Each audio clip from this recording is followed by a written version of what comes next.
It's always been hard for me to understand how Hitler, just one person, could change history like he did, especially with the ideas that he had.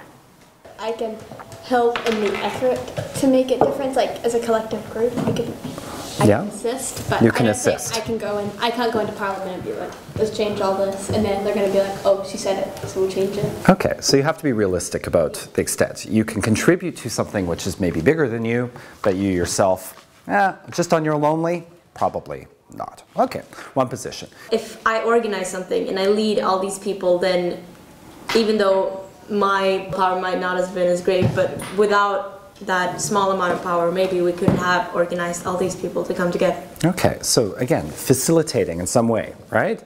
Without you, it wouldn't have happened. So did you? Was it the individual made a big difference in that case? Yeah. I mean, these are in a way two sides of the argument, and I think they're both really compelling and strong ones. One is that the individual is instrumental in bringing together group forces that change history. The other position is that there are group forces that are out there, collective forces, and individuals are caught up in them. If it's a really difficult conflict for me, I don't think I can make a change. But if it's just like an issue of what you're looking at. Yeah, and this is a really good, let's say, moderating opinion to say, and where we fall depends very much on the situation. Let's not talk too much in the air here. Let's bring it down to how difficult and intractable is the situation, right? So it might depend, depending on where we find ourselves. And historians are constantly thinking about this question, about what makes the biggest difference in history? Is it what moves events through history more? An individual that moves a collective to a certain opinion.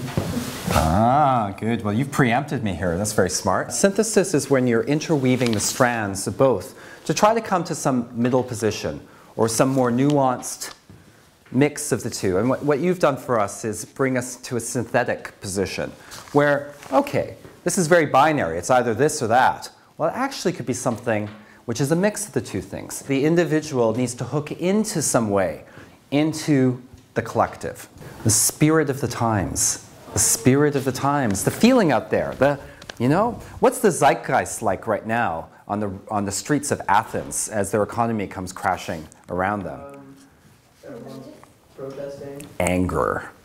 Angry, insecure.